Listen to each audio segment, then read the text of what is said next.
بسم اللہ الرحمن الرحیم۔ یہ ان دنوں میں 9ویں جماعت میں پڑھتی تھی۔ اپنے ہونے کا احساس تو تھا لیکن اپنی خوبصورتی کی خبر نہ تھی۔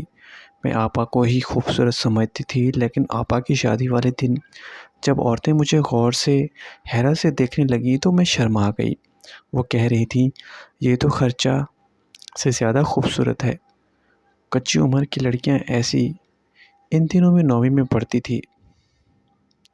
اپنے ہونے کا احساس تو تھا لیکن اپنی خوبصورتی کی خبر نہ تھی۔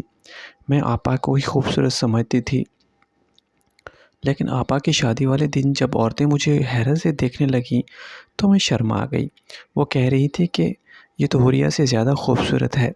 کچی عمر کی لڑکیاں ایسی باتوں کا گہرا اثر لیتی ہیں۔ مجھے پہلی بار علم ہوا کہ میں بھی دیکھنے کی چیز ہوں۔ اب زیادہ ہی آئینہ دیکھنے لگی، بناؤ سنگھار میں دلچسپی لینے لگی۔ کہیں جانا ہوتا تو سج سنور کر نکلنے کی کوشش کرتی۔ ایک دن میں اپنے کمرے میں کھڑی سنگھار میز کے آئینے میں خود کو دیکھ رہی تھی کہ ایک لڑکے کا عکس مجھے نظر آیا۔ اپنی صورت کے مقابل میں یہ شکل مجھے بدصورت دکھائی دی۔ حالانکہ فہد بدصورت نہ تھا، واجبی سی شکل تھی۔ اس کی وہ رشتے میں میرے ماموں کا بیٹا اور آپا کا دیور بھی تھا۔ پہلے فہد ہمارے یہاں کم آتا تھا۔ آپا حوریہ کی جب سے شادی ہوئی تھی وہ بھابھی کو بھی لانے لے جانے کا فریضہ ادا کرنے لگا تھا۔ یوں اس کا ہمارے گھر آنا جانا بڑھ گیا۔ جب کسی نوجوان لڑکے کا آنا جانا بڑھ جائے تو لامحالہ ذہن اس کی جانب سے متوجہ ہو جاتا ہے اور اس کے بارے میں سوچیں بھی آنے لگتی ہیں۔ ایک دن فہد آیا آپا کو لینے کے لیے تو میں گھر میں اکیلی کھڑی تھی۔ آپا امی کے ساتھ شاپنگ کرنے بازار گئی ہوئی تھی۔ اسے مجھ سے باتیں کرنے کا موقع مل گیا۔ کہنے لگا، نگہت، کیا تم نے کبھی سرکس میلہ دیکھا ہے؟ میں نے کہا نہیں تو بتاتی چلوں، ان دنوں چھوٹے شہروں میں میلہ لگا کرتا تھا جس میں تھیٹر، موت کا کنواں اور سرکش قسم کی چیزیں ہوتی تھیں۔ ایسے میلوں ٹھیلوں پر ہم لوگوں کو جانے کی اجازت نہیں ہوتی تھی، مگر اسکول میں ہماری کچھ ہم جماعت لڑکیاں جب یہ میلے دیکھ کر آتی تو بڑی باتیں کیا کرتی تھیں۔ تب دل میں حیرت سے حسرت جاگتی کہ کاش ہم بھی یہ سب دیکھ پاتے۔ اس بار یہ میلہ لگا تو میری ہم جماعت دوستوں نے کہا، کل تم ہمارے ساتھ چلنے کا پروگرام بنا لو،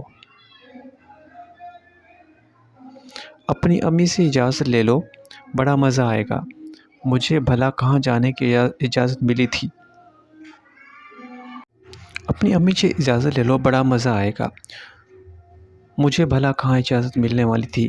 تم لوگ خوش قسمت ہو، تم ہی جاؤ، میں نہیں جا سکتی۔ انہیں میں اپنی مجبوری بتا کر میں نے خود بے بس اور مظلوم سمجھا۔ سوچا میں زندگی بھر ان نعمتوں سے محروم رہوں گی اور اپنے ساتھ قبر میں لے کر جاؤں گی۔ فہد نے جب میلے کی بات کی تو میرے دل کی حسرت شعلے کی لپٹ بن کر آنکھوں سے جھلکنے لگی۔